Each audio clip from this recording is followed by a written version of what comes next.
Street. Louis. First off, I like the people in St. Louis. The Lou. Quick story from today. So, I'm getting on the MetroLink back to the airport stop, where I'll then take the free shuttle to the cheap airport hotel I'm staying. An older guy and his wife tell me which side of the tracks to get on the MetroLink, which I was genuinely confused by. He also gives me the second half of 2 one-way tickets I bought, which I left in the bin below. I say thanks and ask what's in his bag. He says it's a signed mystery puck from a blues thing they did at the arena, but he doesn't know who signed it when he opens it. I tell him it was signed by Marco Scandella. He says thanks and asks where I'm from. I say I'm a guy who has covered the Avalanche for the last 26 years, starting in 1995 with one of my first trips to this very city. He gets the most sour look on his face you've ever seen. As did his wife. They still wished me well in my travels. As I said, I like the people of St. Louis. Tough, grinding Midwestern people. I identify. My Lyft driver from the airport gave me some great barbecue suggestions for tomorrow, so, hello Pappies. By the way, this is the first time I'd admitting this, but I did some Lyft driving in my time in the wilderness the last several years.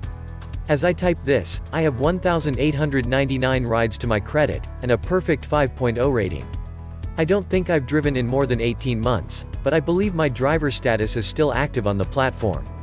Hey, I made some good hockey conversation with a lot of passengers, most of them who never knew who I was. That's why it's been so anti-street. Louis, anti-Missourian work ethic to hear blues coach Craig Berube whine so much in this lopsided series, especially after tonight's 5-1 thrashing in which the Avalanche won handily despite getting nothing from the top line and nothing from the power play.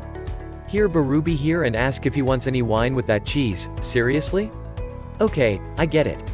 The Blues had a reason to be hopping mad at the world after Game 2. Veteran defenseman Justin Faulk was injured by a bad hit by Nazem Kadri, and they lost the game to boot. I would have been screaming bloody murder too. But Kadri was suspended 8 games by the NHL Department of Player Safety tonight. That should address Berube's and GM Doug Armstrong's concern about how players sometimes get hurt in this game played by men on skates going 20 to 30 miles per hour and sometimes they hit each other and sometimes injuries happen as a result. Armstrong's crocodile tears moment to one of his Canadian reporter buddies today was a pathetic display of hypocrisy. That actual headline on this sad piece says, "No repercussions," for what happened to one of his players. Hello, Kadri got 8 games as a repercussion. I watched the game intently tonight from my perch at Enterprise Center, and I saw nothing to back up Berube's claims of lopsided officiating.